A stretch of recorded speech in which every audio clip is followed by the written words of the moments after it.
ನಮಸ್ಕಾರ. ಇವತ್ತಿನ ಇನ್ಸೈಡ್ ಸ್ಟೋರಿಗೆ ಸ್ವಾಗತ. ನಾನ್ ಶರ್ಮಿತಾ ಶೆಟ್ಟಿ. ಹಿಜಾಬ್ ಹಕ್ಕಿನ ಫೈಟ್, ಪರ ವರ್ಸಸ್ ವಿರೋಧ ಸಾಕ್ಷಿಗಳು. 8 ಸಹಿ ಸಾಕ್ಷಿ, 2002 ದಾಖಲೆ, ಸರ್ಕಾರಿ ಆದೇಶದ ಸಾಕ್ಷಿ, ಶಾಸಕರ ಕೈಯಲ್ಲಿರೋ ಆ 5 ಸಾಕ್ಷಿ ಏನೇನ್ ಗೊತ್ತಾ? ಇದು ಹಿಜಾಬ್ ಧರ್ಮ ಸಂಕಟದ ಸ್ಟೋರಿ.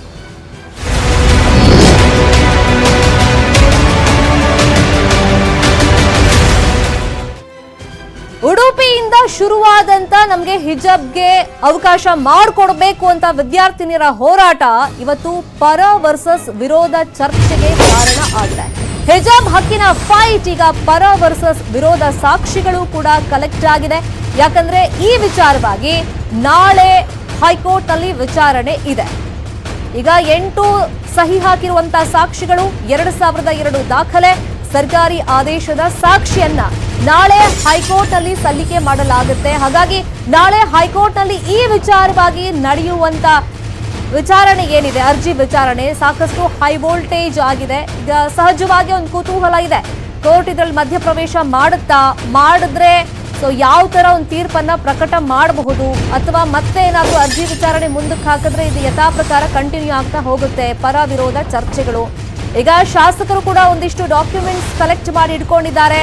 ಸದ್ಯಕ್ಕೆ ಸಿಕ್ಕಿರೋ ಮಾಹಿತಿ ಪ್ರಕಾರ ಶಾಸಕರ ಕೈಯಲ್ಲಿ 5 ಸಾಕ್ಷಿಗಳು ಇದೆಯಂತೆ. ಆ ಸಾಕ್ಷಿಗಳ ಹಾಗಾದ್ರೆ ಏನೇನು? ಹಿಜಾಬ್ಗಾಗಿ ವಿದ್ಯಾರ್ಥಿನಿಯರು ಹೋರಾಟ ಮಾಡ್ತಾ ಇದ್ದಾರೆ, ಅದರ ಪ್ರತ್ಯಸ್ತ್ರಗಳು ಏನೇನು? ಕೋರ್ಟ್ ಕಟಕಟೆಯಲ್ಲಿ ಹಿಜಾಬ್ ಬೇಕಾ ಬೇಡವಾ ವಿಚಾರಣೆ ನಾಳೆ ನಡೆಯುತ್ತೆ.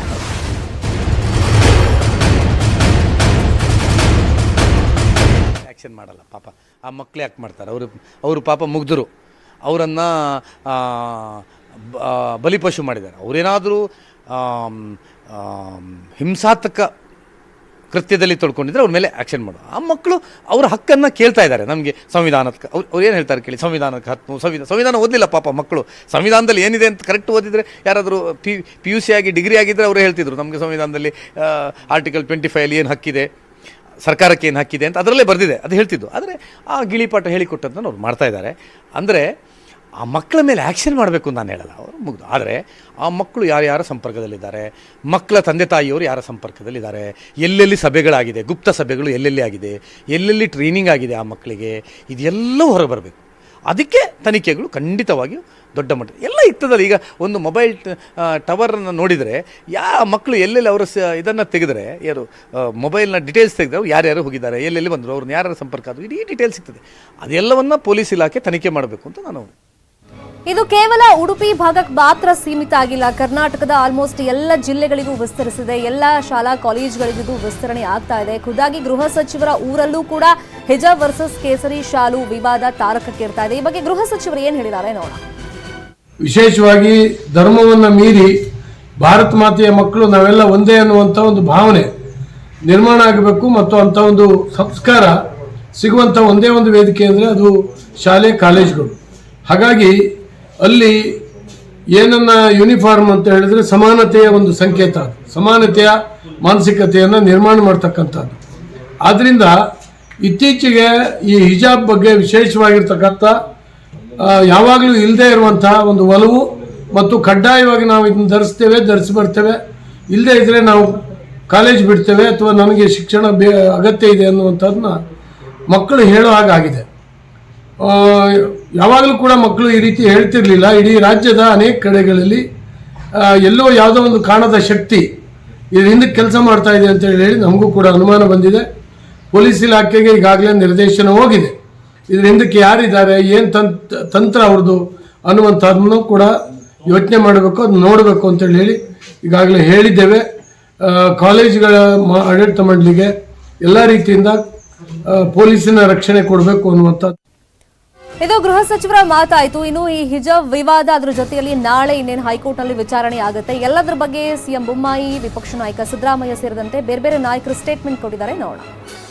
ವಿದ್ಯಾರ್ಥಿಗಳ ವಿದ್ಯಾರ್ಜನೆ ಬಹಳ ಮುಖ್ಯ. ಪರೀಕ್ಷೆ ಕೂಡ ಬರ್ತಾ ಇದೆ. ನಮ್ಮ ಸರ್ಕಾರ ಏನು ಸುತ್ತೋಲೆ ಹೊರಡಿಸಿದೆ ಅದನ್ನು ಎಲ್ಲರೂ ಕೂಡ ಪರಿಪಾಲನೆ ಮಾಡಬೇಕು. ಎರಡನೇದಾಗಿ ನಾಳೆ ಹೈಕೋರ್ಟ್ನಲ್ಲೂ ಕೂಡ ಇದರ ಬಗ್ಗೆ ಪಿಟಿಷನ್ ಹಾಕಿದ್ದಾರೆ. ಅದರ ಬಗ್ಗೆಯೂ ಕೂಡ ಅಲ್ಲಿನೂ ಕೂಡ ಚರ್ಚೆಯಾಗಿ ತೀರ್ಮಾನ ಆಗುತ್ತೆ. ಆದ್ದರಿಂದ ಈ ಎಲ್ಲ ಹಿನ್ನೆಲೆಯಲ್ಲಿ ಶಾಂತಿಯನ್ನು ಕಾಪಾಡಬೇಕು. ಯಾರೂ ಕೂಡ ಶಾಂತಿ ಕದಲುವಂಥ ಕೆಲಸ ಮಾಡಬಾರ್ದು. ಏನು ಸರ್ಕಾರ ಸುತ್ತೋಲೆ ಇದೆ ಎಲ್ಲರೂ ಪರಿಪಾಲನೆ ಮಾಡಿ, ನಾಳೆ ಕೋರ್ಟ್ ಆದೇಶ ಬರ್ತದೆ, ಅದಾದಮೇಲೆ ಮುಂದೆ ಯಾವ ರೀತಿ ಕ್ರಮಗಳನ್ನು ತೆಗೆದುಕೋಬೇಕನ್ನುವಂಥ ತೀರ್ಮಾನವನ್ನು ನಾವು ಮಾಡ್ತೀವಿ. ಕೇಸರಿ ಶಾಲೆ ಹಾಕ್ಸೋದು ಕಳಿಸೋದು ಇದೆಯಲ್ಲ, ಅದು ರಾಜಕೀಯ. ಇದು ಇವರು ನಾವು ಹಿಜಾಬನ್ನು ಭಾಳ ವರ್ಷಗಳಿಂದ ಧರಿಸ್ಕೊಂಡು ಬರ್ತಾ ಇದ್ದೀವಿ, ನಮ್ಮ ಮುಸಲ್ಮಾನ್ ಧರ್ಮದ ಒಂದು ಭಾಗ ಇದು ಅಂತ ಹೇಳ್ತಾ ಇದ್ದಾರೆ. ಅದನ್ನು ಇವ್ರು ಯಾಕೆ ಈಗ ಅದ್ರಿಂದ ತೊಂದರೆ ಏನು, ಈಗ ಹಿಜಾಬ್ ಹಾಕಬರ್ತಾರೆ ಅಂತ ಇಟ್ಕೊಂಡು ತೊಂದರೆ ಏನು ಇವರಿಗೆ? ಯಾರಿಗಾರು ತೊಂದರೆ ಆಗಬೇಕಲ್ಲಪ್ಪ, ಅದರಿಂದ ಅನಾನುಕೂಲ ಆಗಬೇಕಲ್ಲ, ಮಕ್ಕಳ ಮೇಲೆ ಏನಾದ್ರು ದುಷ್ಪರಿಣಾಮ ಬೀರ್ತದ? ಓಟ್ಗೋಸ್ಕರ ರಾಜಕೀಯ ಮಾಡ್ತಾ ಇದ್ದಾರೆ. ಪೋಲರೈಸೇಷನ್ ಆಫ್ ಓಟ್ಸ್ಗೋಸ್ಕರ ರಾಜಕೀಯ ಮಾಡ್ತಾ ಇದ್ದಾರೆ. ರಾಜ್ಯ ಸರ್ಕಾರ, ಮಾನ್ಯ ಮುಖ್ಯಮಂತ್ರಿಗಳು, ಶಿಕ್ಷಣ ಸಚಿವರು ಏಕಾಏಕಿಯಾಗಿ ಒಂದು ಆದೇಶನ ಹೊರಡಿಸಿದ್ದಾರೆ. ನಿರ್ದೇಶಕರು, ಪದವಿ ಪೂರ್ವ ಇಲಾಖೆ ಇದು ಕಾನೂನು ಬಾಹಿರವಾದಂತಹ ಆದೇಶ ಅಂತ ಹೇಳುವಂತಹ ಕಾರಣಕ್ಕೆ ಅವ್ರನ್ನ ವರ್ಗಾವಣೆ ಕೂಡ ಮಾಡಿದ್ದಾರೆ. ಈಗ 14ನೇ ತಾರೀಕಿಂದ ಅಸೆಂಬ್ಲಿನೂ ಪ್ರಾರಂಭ ಆಗುತ್ತೆ. ನಾನು ಸರ್ಕಾರದ ಗಮನ ಸೆಳೆಯುವಂತ ಕೆಲಸ ಕೂಡ ನಾನು ಮಾಡ್ತೇನೆ. ಹಿಂದಿಂದಲೇ ಒಂದು ಪಾರಂಪರಿಕವಾಗಿ ಹಿಂದಿಂದಲೇ ಅದೊಂದು ವಿಧವಾಗಿ ಇವತ್ತು ನಡೀತಾ ಬರ್ತಾ ಇದೆ. ಅಲ್ಲಿಗೆ ಆ ಸಂಸ್ಥೆ ಕೆಲವರು ಹೋಗಿ 4-5 ಯುವಕರು ಹೋಗಿ ನೀವು ಅವರಿಗೆ ಸ್ಟಾಪ್ ಮಾಡಬೇಕು, ಇಲ್ಲದ ನಮಗೆ ಶಾಲ್ ಹಾಕ್ಲಿಕ್ಕೆ ಅವಕಾಶ ಕೊಡಬೇಕಂತ ಕೇಳಿದಾಗ ಆ ಯುವಕರಿಗೆ ಒಂದು ಸಂದೇಶ ಮಾಡಿ ಬುದ್ಧಿಯಲ್ಲಿ ಆ ಯುವಕರನ್ನು ಸರಿಪಡಿಸಬೇಕು. ಅದನ್ನು ಮಾಡದೆ ಹಿಂದಿಂದ ಬಂದಂಥ ವಿದ್ಯಾರ್ಥಿ ಒಂದು ಏನೋ ಶಿರವಸ್ತ್ರ ವಹಿಸಿಕೊಂಡು ಬರ್ತಾ ಇದ್ರ ಅದನ್ನು ಏಕಾಏಕಿ ನಿಲ್ಲಿಸಿದ ತಪ್ಪು. ಅದರಿಂದ ಆಗುವಂಥ ಸಮಸ್ಯೆ. ಇದು ವಿವಿಧ ನಾಯಕರ ಮಾತಾಯ್ತು. ಈಗ ಹಿಜಾಬ್ ಧರಿಸ್ಕೊಂಡು ಬರ್ತಾ ಇದಾರಲ್ಲ, ಅವ್ರು ಹೇಳ್ತಿರೋದು ಇಷ್ಟು ವರ್ಷ ಇಲ್ಲದೆ ಇರುವಂತ ರೂಲ್ಸ್ ನ ಇವಾಗ ಯಾಕೆ ಹೇರಿಕೆ ಮಾಡ್ತಿದ್ದೀರಾ, ಮತ್ತೆ ಈಗ ಯಾಕೆ ಇದು ವಿವಾದ ಆಗ್ತಿದೆ? ನಮ್ಮ ಸೀನಿಯರ್ಸು, ಸೂಪರ್ ಸೀನಿಯರ್ಸ್ ಎಲ್ಲ ಇದೇ ತರ ಹಿಜಾಬ್ ಹಾಕೊಂಡು ಬರ್ತಾ ಇದ್ರು, ಕ್ಲಾಸಸ್ ಅಟೆಂಡ್ ಮಾಡಿದ್ದಾರೆ, ಅವರು ಓದಿದ್ದಾರೆ. ಆದ್ರೆ ಇವಾಗ ಈ ಇಶ್ಯೂ ಕ್ರಿಯೇಟ್ ಆಗಿದೆ, ಯಾಕೆ ಅನ್ನೋ ಪ್ರಶ್ನೆ ಮಾಡ್ತಿದ್ದಾರೆ. ಇದಿಷ್ಟೇ ಅಲ್ಲ, ಈಗ ನಮ್ಗೆ ಅವಕಾಶ ಮಾಡಿಕೊಡ್ಬೇಕು ಅಂತ. ಈಗ ಅವ್ರ ಧಾರ್ಮಿಕ ಹಕ್ಕನ್ನ ಕೇಳಿದ್ರೆ ಹಿಜಾಬ್ಗೆ ಅವಕಾಶ ಕೊಟ್ರೆ ನಾವು ಕೇಸರಿ ಶಾಲ್ ಹಾಕೊಂಡು ಬರ್ತೀವಿ ಅಂತ ಸ್ಟೂಡೆಂಟ್ಸ್ ಹೇಳ್ತಾ ಇದ್ದಾರೆ.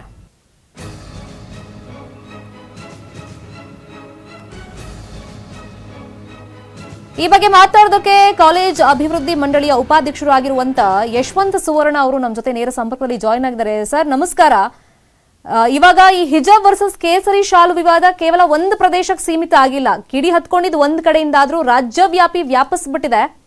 ಈಗ ಕೋರ್ಟ್ ಅಲ್ಲಿ ನಾಳೆ ವಿಚಾರಣೆ ಇರೋದ್ರಿಂದ, ಈಗ ವಿದ್ಯಾರ್ಥಿಗಳು ಕೇಳ್ತಿರೋದ್ರಿಂದ ಒಂಥರ ಧರ್ಮ ಸಂಕಟ. ಯಾರಿಗೂ ಪರ್ಟಿಕ್ಯುಲರ್ ಆಗಿ ನೀವು ಹಿಂಗೆ ಮಾಡಿ ಅಂತ ಹೇಳಕ್ ಆಗ್ತಿಲ್ಲ. ನಿಮ್ಮ ಒಪಿನಿಯನ್?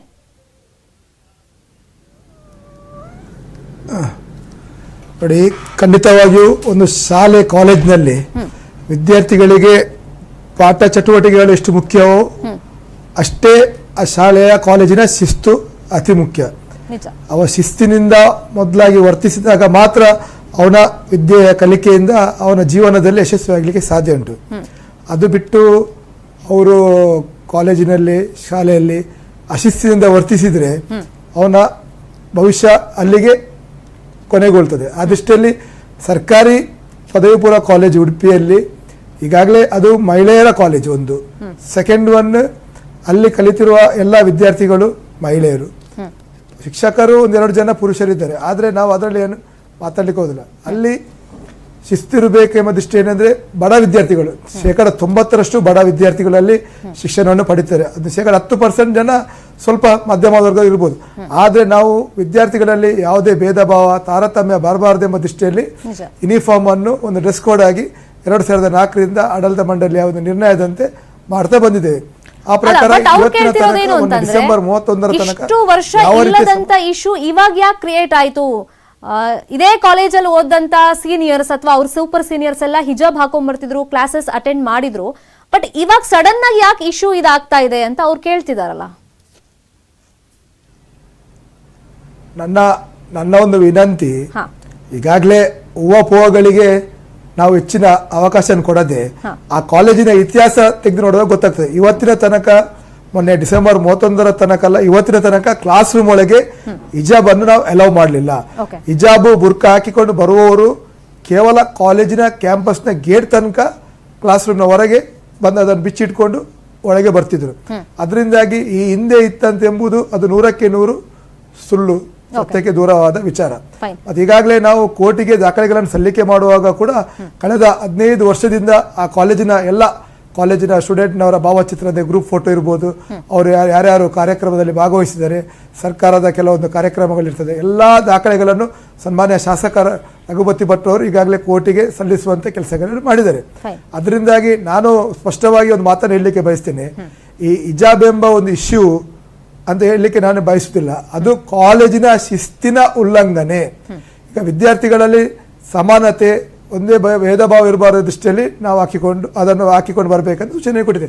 ಅದರಿಂದ ಯಾರಿಗೆ ಆ ವಾತಾವರಣದಲ್ಲಿ ಕಲೀಲಿಕ್ಕೆ ಮನಸ್ಸಿಲ್ವೋ ಅವರು ಅಲ್ಲಿ ಗೊಂದಲವನ್ನು ಸೃಷ್ಟಿ ಮಾಡದೆ, ಅವರಿಗೆ ಯಾವ ವಾತಾವರಣದ ಕಾಲೇಜ್ ಶಾಲೆ ಇರ್ತದೆ ಅಲ್ಲಿ ಅವರ ವಿದ್ಯಾಭ್ಯಾಸ ಮುಂದುವರಿಸಬಹುದು. ಇಲ್ಲದಿದ್ದಲ್ಲಿ ನಮ್ಮಲ್ಲಿ ಕ್ರೈಸ್ತರಿದ್ದಾರೆ, ಮುಸ್ಲಿಮರಿದ್ದಾರೆ, ಹಿಂದೂಗಳಿದ್ದಾರೆ, ತೀರಾ ಬಡವರಿದ್ದಾರೆ. ಆದರೆ ಇನ್ನೊಂದೇನೆಂದರೆ ಈ ಕಾಲೇಜ್ ನಗರದ ಹೃದಯ ಭಾಗದಲ್ಲಿ ಉಂಟು. ಇಲ್ಲಿ ಬರುವಂಥ ವಿದ್ಯಾರ್ಥಿಗಳು ಬಹುತೇಕ ಹೊರಭಾಗದವರು, ಅಂದರೆ 5 ಜಿಲ್ಲೆಯ, ಕರಾವಳಿ ಭಾಗದ 5 ಜಿಲ್ಲೆಯವರು ವಿದ್ಯಾರ್ಥಿಗಳಿದ್ದಾರೆ, ಉಡುಪಿ ತಾಲೂಕು ಹೊರತುಪಡಿಸಿದ ವಿದ್ಯಾರ್ಥಿಗಳಿದ್ದಾರೆ. ಅಂದರೆ ಅಲ್ಲಿ ಸಿಗುವಂಥ ಗುಣಮಟ್ಟದ ಶಿಸ್ತುಬದ್ಧವಾದ ಶಿಕ್ಷಣ, ನೀವು ಅಲ್ಲಿ 900 ಮಿಕ್ಕಿದ ವಿದ್ಯಾರ್ಥಿಗಳಿದೆ.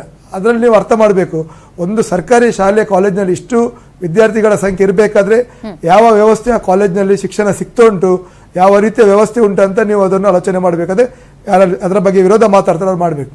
ಇವತ್ತಲ್ಲಿ ಸರ್ಕಾರಿ ಕಾಲೇಜ್ ಆಗಿದ್ರು ಕೂಡ ಒಂದು ಖಾಸಗಿ ಕಾಲೇಜಿನ ವ್ಯವಸ್ಥೆ ಅಡಿಯಲ್ಲಿ ಆ ಕಾಲೇಜ್ ನಡೀತಾ ಉಂಟು. ಇವತ್ತು ಕಂಪ್ಯೂಟರ್ ಸೈನ್ಸ್ ಕೋರ್ಸ್ ಇರ್ಬೋದು, PUC ಅವರಿಗೆ ಯಾರು ಕಂಪ್ಯೂಟರ್ ಲ್ಯಾಬ್ ಇರ್ಬೋದು, ಯಾವ ಮಟ್ಟದಲ್ಲಿ ಉಂಟಂತ ಅದರ ಒಂದು ಕ್ವಾಲಿಟಿ ಎನ್ನುವುದನ್ನು ಈ ಭಾಗಕ್ಕೆ ಬಂದರೆ ಮಾತ್ರ ಗೊತ್ತಾಗ್ತದೆ. ಮತ್ತು ಇನ್ನೊಂದೇನೆಂದರೆ ಆ ಕಾಲೇಜಿನಲ್ಲಿ ಸುಮಾರು 90 ಮಂದಿ ವಿದ್ಯಾರ್ಥಿನಿಯರು ಈ ಮುಸ್ಲಿಂ ಸಮುದಾಯಕ್ಕೆ ಸೇರಿದವರಿದ್ದಾರೆ. ಆದರೆ ಕೇವಲ ಸಮಸ್ಯೆ ಇರೋದು 6 ಜನ ವಿದ್ಯಾರ್ಥಿಗಳಲ್ಲಿ ಮಾತ್ರ. ಯಾಕಂದ್ರೆ ಅಡ್ಮಿಷನ್ ಟೈಮ್ನಲ್ಲಿ ದಾಖಲಾತಿ ಆಗುವಂತ ಟೈಮ್ನಲ್ಲಿ ಈ ಸ್ಟೂಡೆಂಟ್ಸ್ ಮತ್ತೆ ಪೇರೆಂಟ್ಸ್ ಇಬ್ರು ಸೈನ್ ಹಾಕಿದ್ರಂತಲ್ಲ, ಅದ್ರಲ್ಲಿ ಪರ್ಟಿಕ್ಯುಲರ್ ಆಗಿ ಸಮವಸ್ತ್ರದ ಬಗ್ಗೆನೂ ಕೂಡ ಉಲ್ಲೇಖ ಇತ್ತು ಅಂತ ಶಾಸಕರು ಪದೇ ಪದೇ ಹೇಳ್ತಾ ಇದ್ರು ರಘುಪತಿ ಭಟ್ ಅವರು.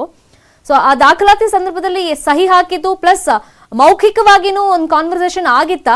ಅಂದ್ರೆ ಈ ತರ ಯೂನಿಫಾರ್ಮ್ ಇರುತ್ತೆ, ಕಡ್ಡಾಯವಾದ ಆಗಿ ಅದನ್ನ ಹಾಕೊಂಡ್ ಬರ್ಬೇಕಾಗತ್ತೆ ಪ್ರತಿದಿನ, ಆ ತರದೇನಾದ್ರೂ ಸೂಚನೆಗಳು ಆ ಟೈಮಲ್ಲಿ ಕೊಟ್ಟಿರ್ತಾರ? ಕಾಲೇಜಿನ ಅಡ್ಮಿಷನ್ ಸಂದರ್ಭದಲ್ಲಿ ನೋಡಿ, ನಾನು ಹೇಳಿದಲ್ಲ, ಯಾವುದೇ ಒಂದು ಕಾಲೇಜಿನ ಅಡ್ಮಿಷನ್ ಸಂದರ್ಭದಲ್ಲಿ ಪೋಷಕರು ಏನ್ ಮಾಡ್ತಾರೆ ಅಂದ್ರೆ, ನನ್ನ ಮಕ್ಕಳು ಓದಬೇಕು, ಯಶಸ್ವಿಯಾಗಬೇಕು ಜೀವನದಲ್ಲಿ ಅಂತ ಒಂದೊಂದು ಕಾಲೇಜನ್ನು ಆಯ್ಕೆ ಮಾಡ್ತಾರೆ. ಹೌದು, ಆ ಕಾಲೇಜಿನ ವ್ಯವಸ್ಥೆಯನ್ನು ಒಪ್ಪಿಕೊಂಡು ಅವರು ಅಡ್ಮಿಷನ್ ಮಾಡ್ತಾರೆ ಹೊರತು ನಾವಾಗಿ ಅವರ ಮನೆಗೆ ಹೋಗಿ ನಮ್ಮಲ್ಲಿ ಬನ್ನಿ ಅಂತ ಹೇಳುವ ಪರಿಸ್ಥಿತಿ ಇಲ್ಲ. ಯಾಕೆಂದ್ರೆ ಇವತ್ತು ರಾಜ್ಯದ ಮೂಲೆ ಮೂಲೆಯಲ್ಲಿ, ಗ್ರಾಮಾಂತರ ಪ್ರದೇಶದಲ್ಲಿ ಬಹಳಷ್ಟು ಶಾಲಾ ಕಾಲೇಜುಗಳು ಬಂದಾಗುವ ಪರಿಸ್ಥಿತಿ, ಯಾಕೆಂದ್ರೆ ವಿದ್ಯಾರ್ಥಿಗಳ ಕೊರತೆಯಿಂದ. ಆದ್ರೆ ಇಲ್ಲಿ ದಿನದಿಂದ ದಿನಕ್ಕೆ ಬೇಡಿಕೆಗಳು, ಡಿಮಾಂಡ್ ಹೆಚ್ಚಾಗ್ತುಂಟು, ಯಾಕೆಂದ್ರೆ ಅಲ್ಲಿ ಸಿಗುವಂತ ಶಿಕ್ಷಣ. ಮತ್ತೆ ಇನ್ನೊಂದೇನಂದ್ರೆ PTA, ಪೇರೆಂಟ್ಸ್ ಟೀಚರ್ಸ್ ಅಸೋಸಿಯೇಷನ್, ಆಡಳಿತ ಮಂಡಳಿ ಅಲಿಯಾಸ್ ಪ್ರಿನ್ಸಿಪಾಲ್ರು, ಶಿಕ್ಷಕರ ವರ್ಗದವರು ಸೇರಿಕೊಂಡು ಒಂದು ನಿಯಮ, ಅಂದ್ರೆ ಒಂದು ರೂಲ್ಸ್ ಅನ್ನು ಫ್ರೇಮ್ ಮಾಡ್ತಾರೆ. ನಮ್ಮ ಶಾಲೆಯ ಶಿಸ್ತು, ಶಾಲೆ ಯಾವ ರೀತಿ ನಡಿಬೇಕಂತ ಅದನ್ನೆಲ್ಲ ಒಪ್ಪಿಕೊಂಡು ವಿದ್ಯಾರ್ಥಿಗಳನ್ನು ಅವರಲ್ಲಿ ಅಡ್ಮಿಷನ್ ಮಾಡ್ತಾರೆ. ಅದರಲ್ಲಿ ಸರ್ ಒಂದು ಬ್ರೇಕ್ ತಗೊಂಡು ಬಂದ್ಬಿಡ್ತೀನಿ. ಹಾಗಾದ್ರೆ ಕಾನೂನಲ್ಲಿ ಇದರ ಉಲ್ಲೇಖ ಏನಿದೆ, ಸಂವಿಧಾನ ಏನ್ ಹೇಳುತ್ತೆ, ಅದ್ರ ಬಗ್ಗೆ ನಾನು ಚರ್ಚೆಯನ್ನ ಮಾಡ್ತೀನಿ. ಈಗ ಒಂದು ಬ್ರೇಕ್ ಇರುತ್ತೆ. ಬ್ರೇಕ್ ಆದ್ಮೇಲೆ ನಮ್ಮ ಜೊತೆ ಸುಪ್ರೀಂ ಕೋರ್ಟ್ ನ ವಕೀಲರಾಗಿರುವಂತಹ ಸಂಕೇತ್ ಏಣಗಿ ಅವರು, ಹಾಗೇನೆ ಮಾಜಿ ಕಾರ್ಪೊರೇಟರ್ BBMP ಇಂದ ಸುಲ್ತಾನ ಬೇಗಂ ಅವರು ಕೂಡ ಜಾಯಿನ್ ಆಗ್ತಾರೆ. ಅವರಿಬ್ಬರ ಹತ್ರನೂ ಮಾತಾಡ್ತೀನಿ, ಇವರು ಕೂಡ ಇರ್ತಾರೆ ಚರ್ಚೆಯಲ್ಲಿ. ಈಗ ಒಂದು ಬ್ರೇಕ್.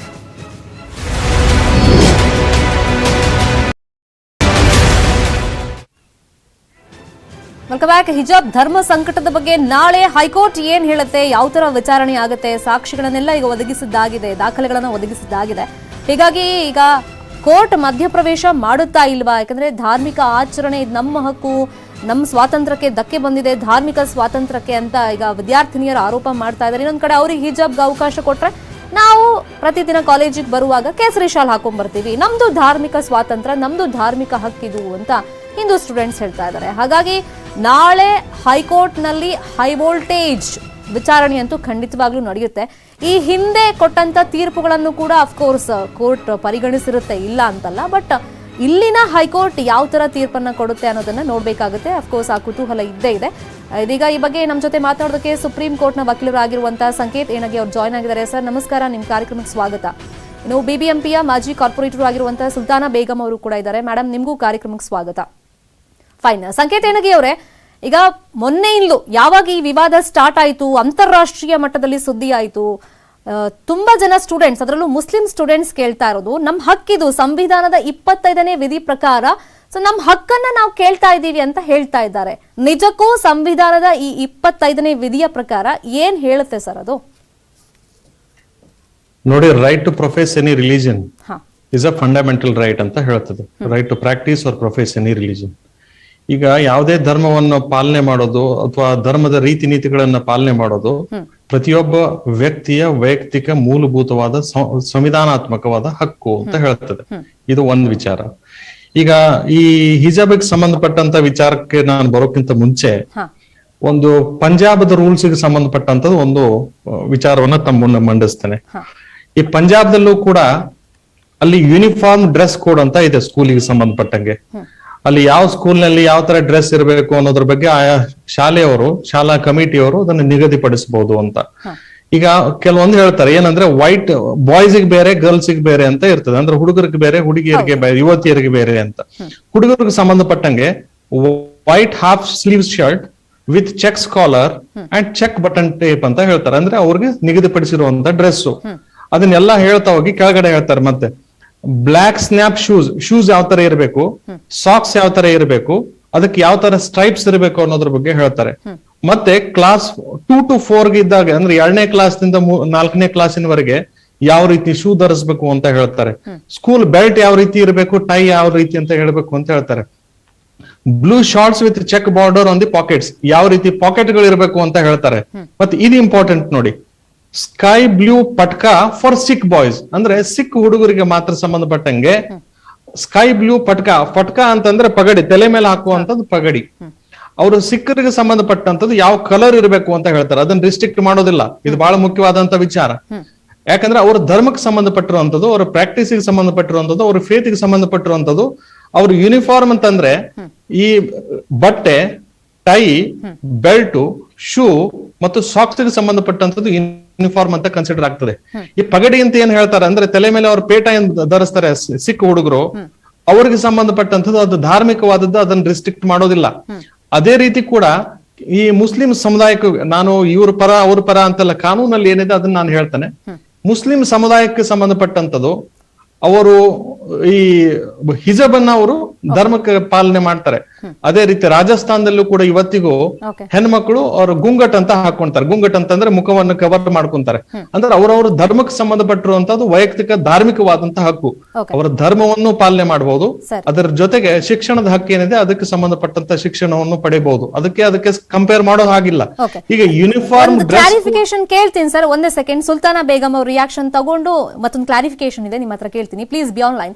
ಸುಲ್ತಾನಾ ಬೇಗಂ ಅವರೇ, ನಿಮ್ಮ ಒಪಿನಿಯನ್ ಏನು? ಯಾಕಂದ್ರೆ ತುಂಬಾ ಜನ ಮುಸ್ಲಿಂ ಮುಖಂಡರನ್ನ ನಾವು ಮಾತಾಡ್ಸಂತ ಟೈಮ್ನಲ್ಲಿ, ಲೇಖಕಿಯರನ್ನು ಮಾತಾಡ್ಸಂತ ಟೈಮ್ನಲ್ಲಿ ಅವ್ರು ಹೇಳಿದ್ದು, ಅವರಂತೂ ಪರ್ಟಿಕ್ಯುಲರ್ ಆಗಿ ಸ್ಕೂಲ್ ಕಾಲೇಜ್ಗೆ ಹೋಗುವಾಗ ಹಾಕ್ತಾ ಇರ್ಲಿಲ್ಲ.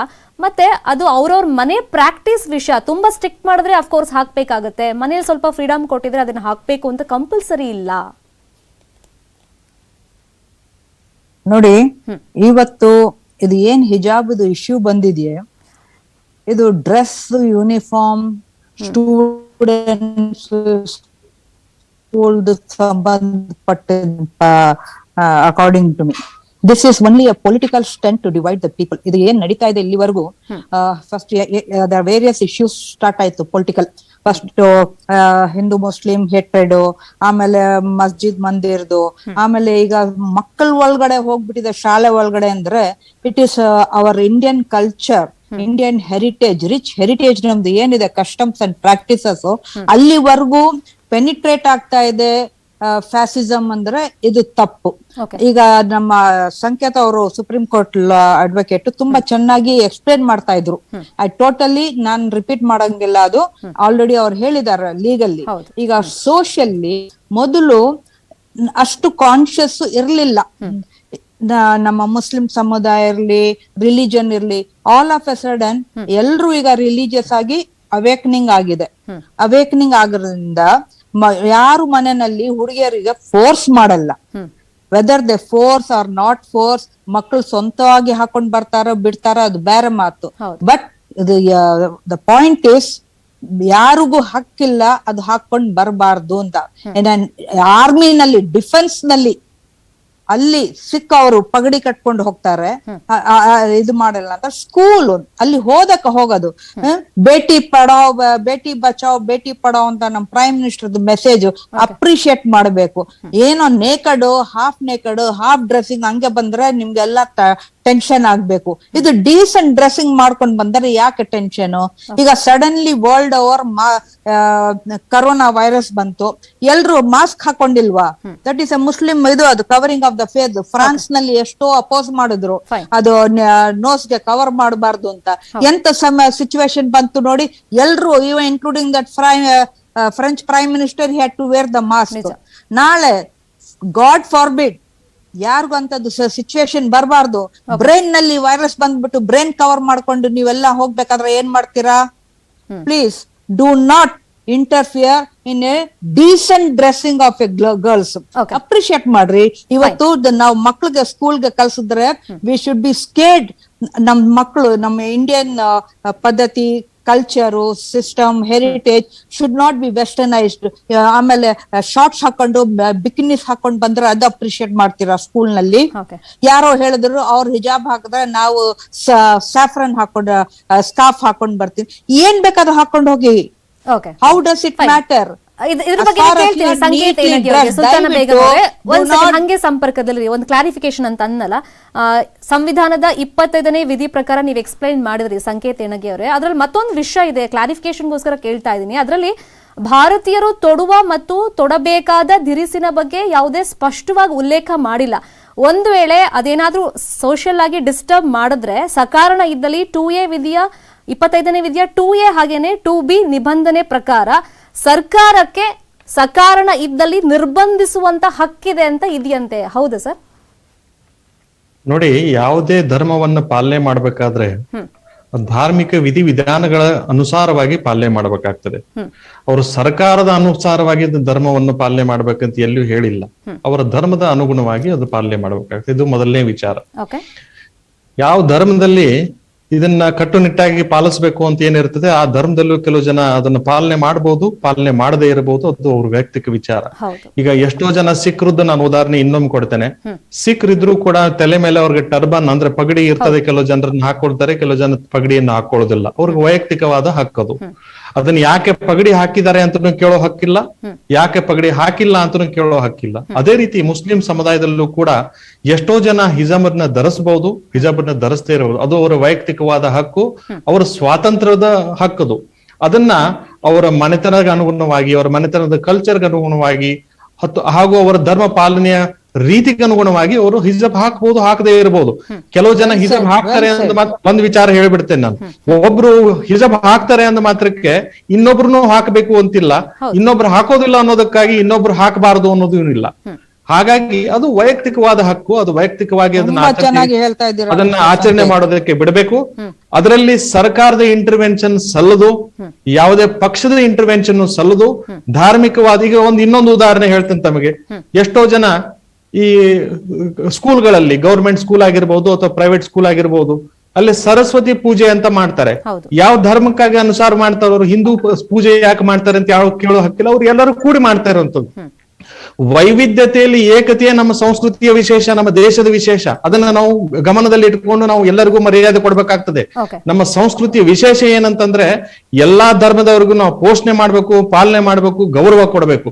ಅದನ್ನ ಬಿಟ್ಟು ಆ ಧರ್ಮದಿಂದ ಬಂದ್ರೆ ಇದಾಗ್ತದೆ, ಈ ಧರ್ಮದಿಂದ ಬಂದ್ರೆ ಅದಾಗ್ತದೆ ಅಂತಿಲ್ಲ. ಎಲ್ಲಾ ಸರ್ಕಾರಿ ಶಾಲೆಗಳಲ್ಲಿ ಇವತ್ತಿಗೂ ಕೂಡ ಕ್ರಿಸ್ಮಸ್ಗಾಗಿ ರಜೆ ಕೊಡಲಾಗ್ತದೆ. ಕ್ರಿಶ್ಚಿಯನ್ ಹುಡುಗರಿಗೆ ಮಾತ್ರ ರಜೆ ಕೊಡಲ್ಲ, ಎಲ್ಲರಿಗೂ ರಜೆ ಕೊಡಲಾಗ್ತದೆ. ಈ ಬಕ್ರೀದ್ಗೆ ಇವತ್ತಿಗೂ ಕೂಡ ಎಲ್ಲಾ ವಿದ್ಯಾರ್ಥಿಗಳಿಗೆ ರಜೆ ಕೊಡಲಾಗ್ತದೆ. ಅಂದ್ರೆ ಬರೀ ಮುಸ್ಲಿಮರಿಗೆ ಮಾತ್ರ ಅಲ್ಲ, ಹಿಂದೂ ಧರ್ಮಗಳಿಗೂ ಕೂಡ ಸಂಬಂಧಪಟ್ಟಂಗೆ ರಜೆಗಳನ್ನು ಎಲ್ಲಾ ಮಕ್ಕಳಿಗೂ ಕೊಡಲಾಗ್ತದೆ. ಇವತ್ತಿಗೂ ಸ್ಕೂಲ್ಗಳಲ್ಲಿ ಸರಸ್ವತಿ ಪೂಜೆ ಅಂತ ಮಾಡಲಾಗ್ತದೆ, ಶಾರದಾಂಬೆ ಪೂಜೆ ಅಂತ ಮಾಡಲಾಗ್ತದೆ. ಅಲ್ಲಿ ಮುಸ್ಲಿಂ ಸಮುದಾಯದ ಹುಡುಗರು ಇರ್ತಾರೆ, ಕ್ರಿಶ್ಚಿಯನ್ ಸಮುದಾಯದ ಹುಡುಗರು ಇರ್ತಾರೆ, ಪಾರ್ಸಿಗಳು ಇರ್ತಾರೆ. ಅಂದ್ರೆ ಅದರಲ್ಲಿ ಧರ್ಮ ಪಾಲನೆ ಮುಖ್ಯ ಅಲ್ಲಲ್ಲೇ. ಶಾಲೆಯಲ್ಲಿ ಎಲ್ಲಾ ಧರ್ಮಗಳಿಗೂ ಅಷ್ಟೇ ಮರ್ಯಾದೆ ಕೊಟ್ಟು, ಗೌರವ ಕೊಟ್ಟು ಪಾಲನೆ ಮಾಡೋದಕ್ಕೆ ಕಲಿಸ್ಕೊಡ್ಬೇಕು ನಾವು. ಹಾಗಾಗಿ ನಾವು ಮುಂದಿನ ಸಂಸ್ಕೃತಿಗೆ, ಮುಂದಿನ ಜನಕ್ಕೆ ನಾವು ಒಳ್ಳೆಯ ಸಂಸ್ಕೃತಿಯನ್ನ ಹೊಂದಿ ಬಾಳ್ಕೊಳ್ಳುವಂತ ಸಂಸ್ಕೃತಿಯನ್ನ ಬಿಟ್ಕೊಡ್ಬೇಕು. ಹೊರತಾಗಿ ನಾವು ಬೇರೆ, ನೀವು ಬೇರೆ, ಅವ್ರು ಬೇರೆ, ಇವ್ರು ಬೇರೆ, ಆ ಕಲರ್ ಇವ್ರಿಗೆ, ಈ ಕಲರ್ ಅವ್ರಿಗೆ ಅಂತ ಈಗಲೇ ವಿಂಗಡಿಸೋ ಪದ್ಧತಿ ಏನಿದೆ ಅಲ್ಲ, ಈ ಸ್ಕೂಲ್ಗಳಲ್ಲಿ ರಾಜಕಾರಣ ಮಾಡಬಾರ್ದು. ಧರ್ಮ ಪಾಲನೆ ಬೇರೆ, ರಾಜಕಾರಣದ ಉದ್ದೇಶದಿಂದ ನಡೀತಾ ಇರುವಂತ ಪಿತೂರುಗಳೇ ಬೇರೆ. ಇದನ್ನ ನಾನು ಹೇಳ್ತೇನೆ. ಇದು ಧಾರ್ಮಿಕ ವಿಚಾರದಲ್ಲಿ ರಾಜಕಾರಣಕ್ಕೆ ಕೈ ಹಾಕಬಾರ್ದು. ಅದು ಬಹಳ ಕ್ಷುಲ್ಲಕವಾದ ವಿಚಾರ ಅಂತ ನಾನು ಹೇಳ್ತೇನೆ. ಫೈನ್ ಪ್ಲೀಸ್ ಬಿ ಆನ್ಲೈನ್ 3 ಜನ ಹಾಗೆ ಸಂಪರ್ಕದಲ್ಲಿರಿ. ಈಗ ಸಂವಿಧಾನದ 3ನೇ ಭಾಗದಲ್ಲಿ ಈ ತರ ನಂದು ಮೂಲಭೂತ ಹಕ್ಕು ಇದು, ಸ್ವಾತಂತ್ರ್ಯ ಇದು, ಧಾರ್ಮಿಕ ಆಚರಣೆ ಅಂತ ಹೇಳಿ ಈ ಸಾರ್ವಜನಿಕ ನೀತಿ ನಿಯಮಗಳು ಏನಿರುತ್ತೆ ಅದನ್ನ ಬ್ರೇಕ್ ಮಾಡಂಗಿಲ್ಲ ಅಂತಾನೂ ಇದೆ. ಇದ್ರ ಉಲ್ಲೇಖ ಎಲ್ಲಿ ಬರುತ್ತೆ? ಅಕಸ್ಮಾತ್ ಆ ನೀತಿಗಳನ್ನ ನಾವೇನಾದ್ರೂ ಬ್ರೇಕ್ ಮಾಡಿದ್ರೆ ಏನಾಗಬಹುದು? ಇದ್ರ ಬಗ್ಗೆ ಚರ್ಚೆನ ಮುಂದುವರಿಸ್ತೀನಿ. ಚಿಕ್ಕದೊಂದು ಬ್ರೇಕ್ ಆದ್ಮೇಲೆ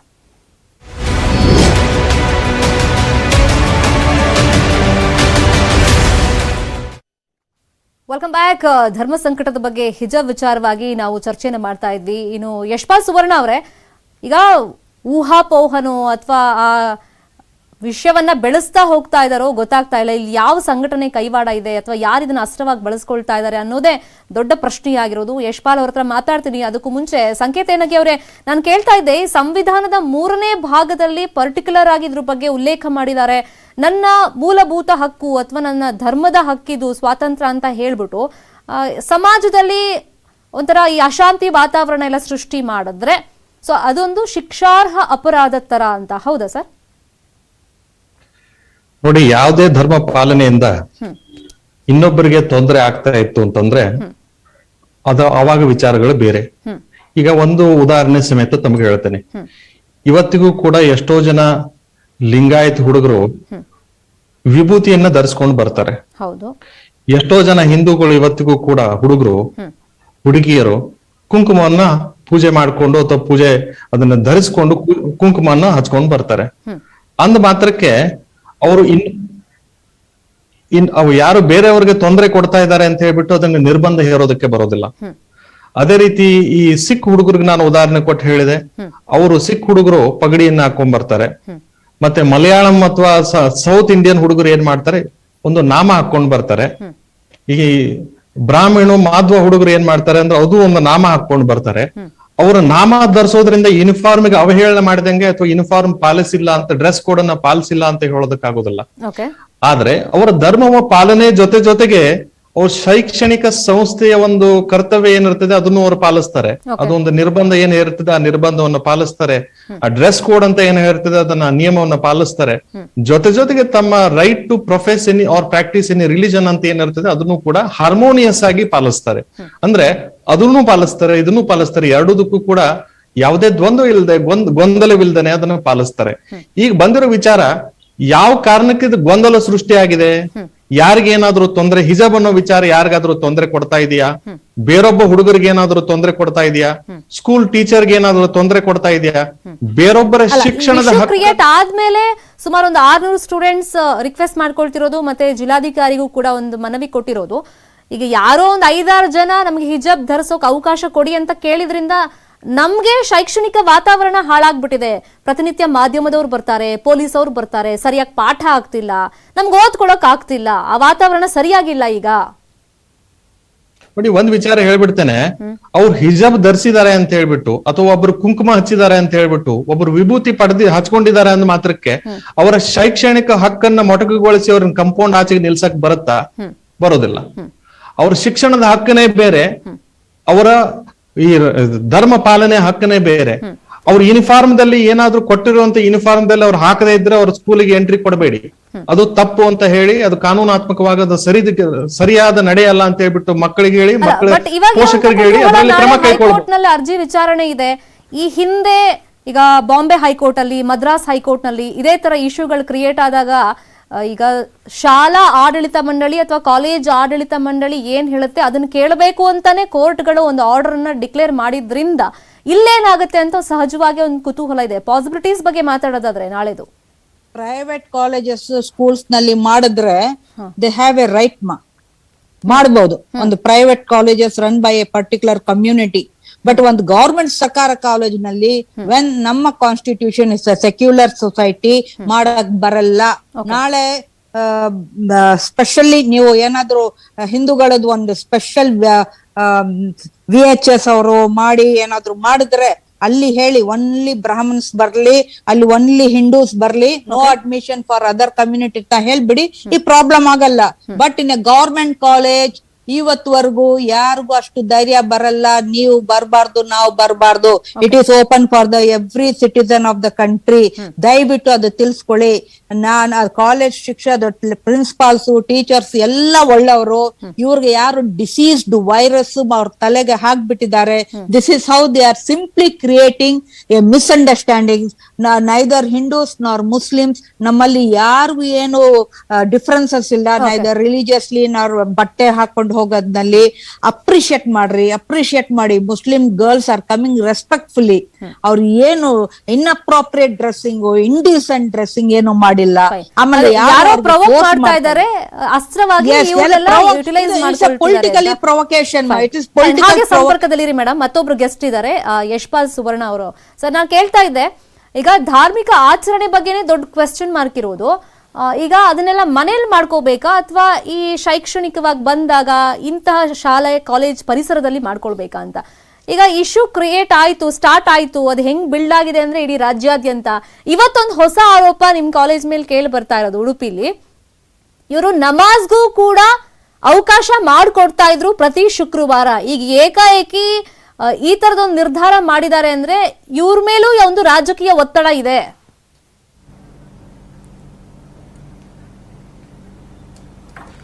ನೋಡಿ, ಈಗಾಗಲೇ ಈ ಸರ್ಕಾರಿ ಕಾಲೇಜ್ನಲ್ಲಿ ಬಡ ವಿದ್ಯಾರ್ಥಿಗಳ ಸಂಖ್ಯೆ ಹೆಚ್ಚು ಉಂಟು.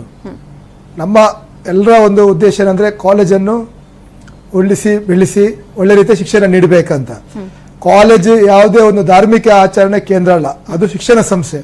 ಅಲ್ಲಿ ಎಲ್ಲರೂ ಸರಿಸಾಮಾನ್ಯರು, ಎಲ್ಲರನ್ನು ಭೇದ ಭಾವ ಇಲ್ಲದೆ ನಾವು ನೋಡ್ತೇವೆ. ಆ ದೃಷ್ಟಿಯಲ್ಲಿ ಆಗಸ್ಟ್ ಅಲ್ಲಿ ಪ್ರಾರಂಭ ಆಗಬೇಕಿತ್ತು ಕಾಲೇಜ್. 2 ತಿಂಗಳ ನಂತರ ಕಾಲೇಜ್ ಪ್ರಾರಂಭ ಆಯಿತು ಬಿಕಾಸ್ ಆಫ್ ಕೋವಿಡ್. ಡಿಸೆಂಬರ್ 30 ತನಕ ಈ ರೀತಿಯ ಯಾವುದೇ ಗೊಂದಲವನ್ನು ಅಲ್ಲಿಯ 6 ವಿದ್ಯಾರ್ಥಿಗಳು ಸೃಷ್ಟಿ ಮಾಡಿಲ್ಲ. ಇದು ಪ್ಯೂರ್ಲಿ ಈ ಒಂದು ಷಡ್ಯಂತರ. ಅಂದ್ರೆ ಇವತ್ತು ದೇಶದ ಆರ್ಥಿಕತೆ ಇರ್ಬೋದು, ದೇಶದ ವ್ಯವಸ್ಥೆಯನ್ನು ಅದಕ್ಕೆ ಒಂದು ಕುಂದು ತರುವ ರೀತಿಯಲ್ಲಿ ಕೆಲವೊಂದು ದೇಶ ವಿರೋಧ ಚಟುವಟಿಕೆ ತೊಡಗಿರುವ ಸಂಘಟನೆಗಳು, ಮತಾಂಧ ಶಕ್ತಿಗಳು ಇದರ ಹಿಂದೆ ಇರ್ಲಿಕ್ಕೆ ಹೋಗಿ ಮಾಡಿದೆ. ಅದರಿಂದಾಗಿ ಯಾವುದೇ ರೀತಿಯಲ್ಲಿ ಅವರ ಧಾರ್ಮಿಕ ಆಚರಣೆಗಳನ್ನು ಅವರ ಮನೆಯ ಆವರಣದಲ್ಲಿ ಅದಕ್ಕೆ ಸೀಮಿತ ಪ್ರದೇಶದಲ್ಲಿ ಅವ್ರು ಮಾಡ್ಲಿ. ಇಲ್ಲಿ ಯಾವುದೇ ರೀತಿಯ ತಾರತಮ್ಯ. ಮತ್ತೆ ಸರ್ಕಾರಿ ಕಾಲೇಜಿನಲ್ಲಿ 2004ರಲ್ಲಿ ಸರ್ಕಾರ ಆಡಳಿತ ಮಂಡಳಿ ಅವರು ಶಾಲೆಯ ಶಿಸ್ತಿನ ದೃಷ್ಟಿಯಲ್ಲಿ ಯಾವುದು ನಿರ್ಣಯಗಳನ್ನು ಕೈಗೊಳ್ತಾರೆ ಅದನ್ನು ಪಾಲನೆ ಮಾಡಬೇಕೆಂಬ ಒಂದು ನಿರ್ಣಯಗಳನ್ನು ಮಾಡಿತ್ತು. ಅದನ್ನು ಪ್ರತಿ ವರ್ಷ ಮಾಡ್ತಾ ಬರ್ತಾರೆ. ಇದರಲ್ಲಿ ಏನಂದ್ರೆ ಹಂಗಾದ್ರೆ ಓಕೆ, ಸಂಕೇತ ಹೇಳಗಿ ಅವರೇ, ಈಗ ಹೊಸ ಹೊಸ ವಿಷಯಗಳು ಹುಟ್ಕೊಳ್ತಾ ಇದೆ. ನಿಜಕ್ಕೂ ಅದು ಆಗಿತ್ತಾ ಅಥವಾ ಈಗ ರೀಸೆಂಟ್ ಆಗಿ ಆಡ್ ಅಪ್ ಆಗ್ತಿದ್ಯಾ ಅರ್ಥ ಆಗ್ತಿಲ್ಲ. ಉದ್ದೇಶ ಪೂರ್ವಕವಾಗಿ ಆಡ್ ಮಾಡ್ತಾ ಇದಾರ ಅಂತ. ಅಂದ್ರೆ ಈ ಧಾರ್ಮಿಕ ಆಚರಣೆಗಳು ನಮ್ಮ ಮನೇಲಿರ್ಬೇಕಾ, ಸೀಮಿತವಾಗಿರ್ಬೇಕಾ, ಅಥವಾ ಈ ತರ ಶೈಕ್ಷಣಿಕ ವಾತಾವರಣ ಅಲ್ಲೂ ಕೂಡ ಬರ್ಬೇಕಾಗುತ್ತಾ ಅಂತ ಒಂದು ಪ್ರಶ್ನೆ. ನಾನು ಅದಕ್ಕೆ ಯಶ್ಪಾಲ್ ಅವ್ರಿಗೆ ಕೇಳಿದ್ದು. ಯಾಕಂದ್ರೆ ಇವತ್ತು ಹೊಸ ಸ್ಟೂಡೆಂಟ್ಸ್ ಆರೋಪ ಮಾಡಿದ್ರು, ಉದಾಹರಣೆ ಸಮೇತ ಹೇಳ್ತೀನಿ ಇದಕ್ಕೆ, ನಮಾಜಿಗೆ ಅವಕಾಶ ಕೊಡ್ತಾ ಇದ್ರು ಈ ಕಾಲೇಜಲ್ಲಿ, ಇವಾಗ ಇಲ್ಲ ಅಂತ ಕೇಳ್ತಾ ಇದಾರೆ ಅವರು. ಇಲ್ಲ, ಅದಕ್ಕಿಂತ ಮುಂಚೆ ಒಂದು ಉದಾಹರಣೆ ಸಮೇತ ಹೇಳ್ತೀನಿ. ನಮ್ಮ ದೇಶದ ಪ್ರಧಾನಮಂತ್ರಿ ಒಬ್ರು ಮನಮೋಹನ್ ಸಿಂಗ್ ಅಂತ ಇದ್ರು. ಹೌದು, 1 ಸೆಕೆಂಡ್ ನಾನು ಹೇಳೋದಕ್ಕೆ ಅವಕಾಶ ಮಾಡ್ಕೊಡಿ ಇವ್ರೆ, ನಿಮ್ದು ಮುಗಿದಿದೆ ಟರ್ನು. ಏನಂದ್ರೆ ಮನಮೋಹನ್ ಸಿಂಗ್ ಅಂತ ಒಬ್ರು ಪ್ರಧಾನಮಂತ್ರಿ ಇದ್ರು, ಎಲ್ಲರಿಗೂ ಗೊತ್ತಿರುವಂತ ವಿಚಾರ, ಜಗದ್ವಿಖ್ಯಾತ ವ್ಯಕ್ತಿ. ಅವರು ಟರ್ಬಾನ್ ಧರಿಸ್ಕೊಂಡೇ ಪ್ರೈಮ್ ಮಿನಿಸ್ಟರ್ ಆಗಿದ್ರು. ಅವ್ರಕ್ಕಿಂತ ಮುಂಚೆ ಜ್ಞಾನಿ ಜೈಲ್ ಸಿಂಗ್ ಅಂತ ಒಬ್ಬರು ರಾಷ್ಟ್ರಪತಿ ಇದ್ರು, ಅವ್ರು ಟರ್ಬಾನ್ ಧರಿಸ್ಕೊಂಡೇನೆ ಅವತ್ತು ಇವರು ರಾಷ್ಟ್ರಪತಿ ಆಗಿದ್ರು. ಇವತ್ತಿಗೂ ಮಿಲಿಟರಿಯಲ್ಲಿ ಟರ್ಬಾನ್ ತೆಗೆಯೋದಕ್ಕೆ ಅವ್ರಿಗೆ ಅವಕಾಶ ಮಾಡಿಕೊಟ್ಟಿಲ್ಲ. ಟರ್ಬಾನ್ ಮೇಲೆ ಅವ್ರು ಬ್ಯಾಚ್ ಹಾಕೋಬಹುದು ಅಂತ ಅವ್ರಿಗೆ ಅವಕಾಶ ಕೊಟ್ಟಿದ್ದಾರೆ. ಈಗ ಅವ್ರಿಗೆ ಸಪರೇಟ್ ಆಗಿ ಮಿಲಿಟರಿಯಲ್ಲಿ ಟೋಪಿ ಧರಿಸಬೇಕು ಅಂತ ಇಲ್ಲ. ಯಾಕಂದ್ರೆ ಟರ್ಬನ್ಗೆ ಅಷ್ಟೊಂದು ಮಹತ್ವ ಕೊಡಲಾಗ್ತಿದೆ, ಧಾರ್ಮಿಕವಾದ ಪ್ರಾಕ್ಟೀಸ್ಗೂ ಕೂಡ ಅಷ್ಟೊಂದು ಮಹತ್ವ ಕೊಡಲಾಗಿದೆ.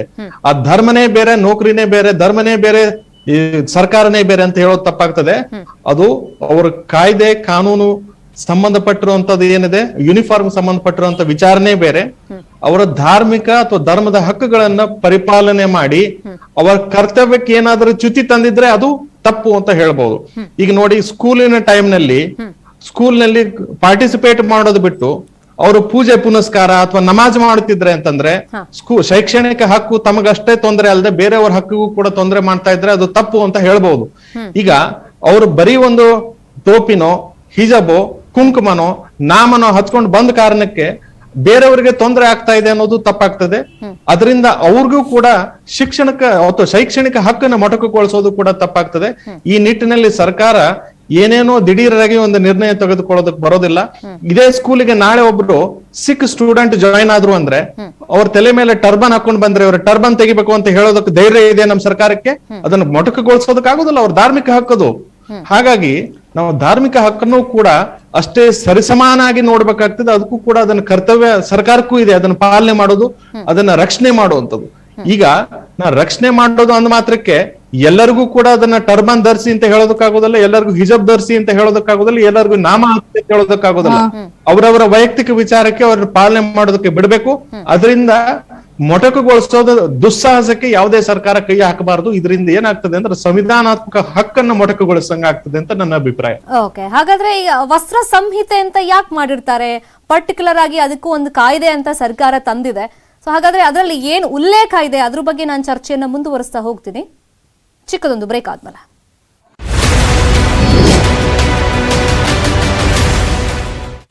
Welcome back. ಪ್ರತಿದಿನ ನಿಮ್ಮ ನ್ಯೂಸ್ 18 ಕನ್ನಡದಲ್ಲಿ ಕೂ ಆಪ್ ನಲ್ಲಿ ನಾವು ಪ್ರಶ್ನೆಯನ್ನ ಕೇಳಿ ನಿಮ್ಮಿಂದಲೇ ಅಭಿಪ್ರಾಯ ಸಂಗ್ರಹವನ್ನ ಮಾಡ್ತಾ ಇದ್ವಿ. ಇವತ್ತಿನ ನಮ್ಮ ಪ್ರಶ್ನೆಯಾಗಿತ್ತು, ಹಿಜಾಬ್ ವರ್ಸಸ್ ಕೇಸರಿ ಶಾಲು ವಿವಾದದ ಹಿಂದೆ ಪಿತೂರಿ ಇದೆಯಾ ಅಂತ. ಅದಕ್ಕೆ ಗುರು ಗಣೇಶ್ ಅವ್ರ ಒಪಿನಿಯನ್, ಪಿತೂರಿ ಇದ್ದಿರಬಹುದು, ಕೋಮು ಧ್ರುವೀಕರಣವಂತೂ ಆಗಿದೆ ಅಂತ ಅವ್ರು ಹೇಳ್ತಾ ಇದ್ದಾರೆ.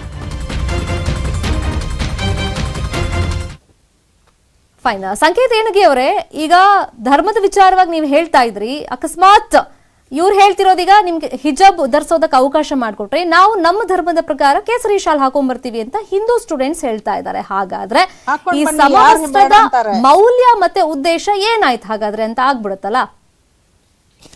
ನೋಡಿ, ಇದು ಸರ್ಕಾರದವರು ನಾಳೆಯಿಂದ ಯಾರು ಯಾವುದೇ ಮಕ್ಕಳು ನಾಮ ಹಚ್ಕೊಂಡ್ ಬರಬಾರ್ದು, ವಿಭೂತಿ ಧರಿಸ್ಕೊಂಡ್ ಬರಬಾರ್ದು, ಕುಂಕುಮ ಹಚ್ಕೊಂಡ್ ಬರಬಾರ್ದು, ಅಥವಾ ಅವ್ರಿಗೆ ಈ ಹಿಂದೂಗಳ ತರ ಬ್ರಾಹ್ಮಣರು ಬರೀ ಜುಟ್ಟು ಮಾತ್ರ ಬಿಟ್ಕೊಂಡ್ ಬಂದಿರ್ತಾರ, ಆ ರೀತಿ ಜುಟ್ಟನ್ನ ಬಿಟ್ಕೊಂಡ್ ಬರಬಾರ್ದು ಅಂತ ಹೇಳ್ಬಿಟ್ಟು ಕಾನೂನು ಮಾಡಕ್ ಆಗತ್ತಾ? ಕೆಲವೊಂದನ್ನ ಕಾನೂನುಬದ್ಧವಾಗಿ ಯಾವ್ದನ್ನ ಮಾಡಕ್ ಸಾಧ್ಯ ಇದೆ, ಯಾವ್ದನ್ನ ಮಾಡಕ್ ಆಗೋದಿಲ್ಲ ಅನ್ನೋದು ಕನಿಷ್ಠ ಕಲ್ಪನೆನಾದ್ರೂ ಸರ್ಕಾರಕ್ಕೆ ಇರಬೇಕು. Dress code is different. ನಾನು ಹೇಳ್ತಾ ಇದ್ದೀನಿ ಪದೇ ಪದೇ, ಡ್ರೆಸ್ ಕೋಡ್ ಅಂತಂದ್ರೆ ಅಂಗಿ ಮತ್ತೆ ಬಾಟಮ್ ಪ್ಯಾಂಟು, ಶೂ, ಬೆಲ್ಟು ಮತ್ತು ಸಾಕ್ಸ್ ಗೆ ಸಂಬಂಧಪಟ್ಟಂತದ್ದು, ಟೈಗೆ ಸಂಬಂಧಪಟ್ಟಂತದ್ದು ಡ್ರೆಸ್ ಕೋಡ್ ಅಂತ ಹೇಳ್ಬೋದು. ಈಗ ಹಣೆ ಮೇಲೆ ಕುಂಕುಮ ಇಡೋದು ಡ್ರೆಸ್ ಕೋಡ್ ನಲ್ಲಿ ಬರೋದಿಲ್ಲ. ಮುಖಕ್ಕೆ ಹಿಜಾಬ್, ತಲೆಗೆ ಹಿಜಾಬ್ ಹಾಕೊಳ್ಳೋದನ್ನು ಕೂಡ ಅದು ಡ್ರೆಸ್ ಕೋಡ್ ನಲ್ಲಿ ಬರೋದಿಲ್ಲ. ಪಗಡಿ ಹಾಕೊಳ್ಳೋದು ಡ್ರೆಸ್ ಕೋಡ್ ನಲ್ಲಿ ಬರೋದಿಲ್ಲ. ನಾಮ ಹಾಕೊಳ್ಳೋ ಬ್ರಾಹ್ಮಣರ ನಾಮ ಬೇರೆ, ಈ ಅಯ್ಯಂಗಾರಿ ಬ್ರಾಹ್ಮಣರ ನಾಮ ಬೇರೆ. ಅದಕ್ಕೆ ಎರಡು ಬೇರೆ ಬೇರೆ ಇದಾವಂತದನ್ನ ನಾವು ನಿರ್ಬಂಧ ಹೇರೋದಕ್ಕೆ ಬರೋದಿಲ್ಲ. ಕೆಲವೊಂದನ್ನ ಸರ್ಕಾರದ ಇತಿಮಿತಿಗಳನ್ನ ಅದನ್ನ ಅರಿತುಕೊಂಡು ಅದಕ್ಕೆ ನಿರ್ಬಂಧಗಳನ್ನ ಕೆಲವೊಂದಕ್ಕೆ ಹೇರೋದಕ್ಕಾಗತ್ತೆ, ಕೆಲವೊಂದಕ್ಕೆ ಹೇರೋದಕ್ಕಾಗೋದಿಲ್ಲ. ಯಾವ ರೀತಿ ಡ್ರೆಸ್ ಅನ್ನ ಹಾಕೋಬೇಕು ಅನ್ನೋದು ಸ್ಕೂಲಿಗೆ ಸಂಬಂಧಪಟ್ಟಂತ, ಶಿಸ್ತಿಗೆ ಸಂಬಂಧಪಟ್ಟಂತ ವಿಚಾರ, ಶಿಸ್ತಿಗೆ ಸಂಬಂಧಪಟ್ಟಂಗೆ ಯೂನಿಫಾರ್ಮ್ಗೆ ಸಂಬಂಧಪಟ್ಟಂತ ವಿಚಾರಕ್ಕೆ ಸರ್ಕಾರದ ಹಕ್ಕಿದೆ. ಅಂದ್ರೆ ಅದು ಹೈಲೈಟ್ ಆದಾಗಿಂದ ಮತ್ತೊಂದು ವಿಷಯ ಅಂತಂದ್ರೆ, ಈ ಶಾಲಾ ಕಾಲೇಜ್ ಅಂತಂದ್ರೆ ಈಗ ಧಾರ್ಮಿಕ ಹಕ್ಕು ಸ್ವಾತಂತ್ರ್ಯ ಅಂತ ಏನ್ ಮಾತಾಡ್ತಾರೆ, ಅದನ್ನ ಇಲ್ಲಿಗೆ ಯಾಕೆ ಎಳ್ಕೊಂಡ್ ಬರ್ತಾ ಇದಾರೆ ಶಾಲಾ ಕಾಲೇಜ್ಗಳಿಗೆ? ಇದು ಸರಿಯಾದ ಜಾಗ ಅಲ್ಲ. ಬೇಕಾದ್ರೆ ಅವ್ರ ಮನೇಲಿ ಮಾಡ್ಕೊಳ್ಳಿ ಅಥವಾ ಅವ್ರ ಧಾರ್ಮಿಕ ಕೇಂದ್ರಗಳಲ್ಲಿ ಮಾಡ್ಕೊಳ್ಳಿ. ಈಗ ಶಾಲೆ ಅಂತಂದ್ರೇನು, ಕಾಲೇಜ್ ಅಂತ ಅಂದ್ರೇನು, ಎಲ್ಲಾ ಧರ್ಮವನ್ನು ಸಮಾನವಾಗಿ ನಾವೆಲ್ಲರೂ ಇರಬೇಕು. ಬಿಲೋ ದ ನೆಕ್ ಒಂದ್ ವಿಚಾರ ಬರ್ತದೆ. ಬಿಲೋ ದ ನೆಕ್ ಏನಿರ್ತದೆ ಅದಕ್ಕೆ ನಾವು ಯೂನಿಫಾರ್ಮ್ ಅಂತ ಕರಿಬಹುದು. Below the neck up to the toe. Above the neck ಏನಿದೆ, ಯಾವ ರೀತಿ ಸ್ಪೆಕ್ಟ್ ಅನ್ನ ಧರಿಸಬೇಕು, ಯಾವ ರೀತಿ ಅಂದ್ರೆ ಕೆಲವು ಜನ ಮೀಸೆ ಬಿಡ್ತಾರೆ, ಕೆಲವು ಜನ ಮೀಸೆ ಬಿಡೋದಿಲ್ಲ.